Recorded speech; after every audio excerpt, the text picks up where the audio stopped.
The 2025 Ferrari Amalfi is the bold new front mid-engine V8 2+ coupe that replaces the Ferrari Roma, taking its place as the latest embodiment of Ferrari's vision for everyday sportiness.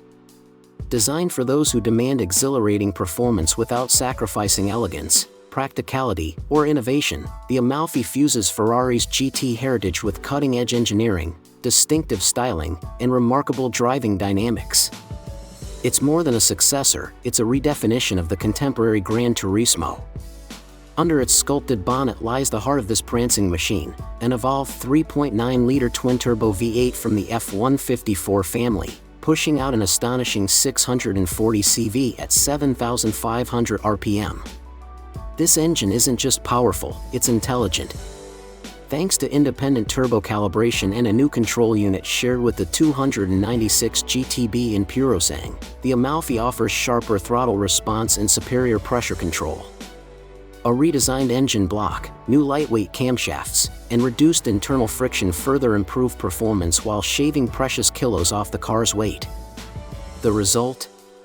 0 to 100 km/h in just 3.3 seconds, and 0 to 200 km/h in a blistering 9.0 seconds. All this power is managed through an 8-speed dual-clutch transmission that has been tuned for faster, smoother shifts. Whether you're cruising through coastal curves or pushing hard on the straights, the drivetrain delivers a continuous surge of torque, made even more intoxicating by Ferrari's signature flat-plane crank soundtrack. A proportionally controlled bypass valve and equal-length headers ensure the exhaust note evolves dynamically across the rev range, meeting strict emissions standards without compromising the brand's unmistakable sound. Aerodynamics play a vital role in shaping the Amalfi's character.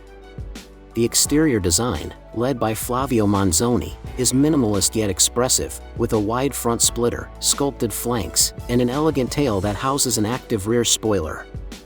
This spoiler automatically shifts between low and high downforce configurations based on driving conditions, increasing rear grip by 110 kg at 250 km/h with minimal drag penalty. Add to that vortex generators, underbody fairings, and a highly functional rear diffuser, and you have a sleek, slippery shape that slices through air with precision.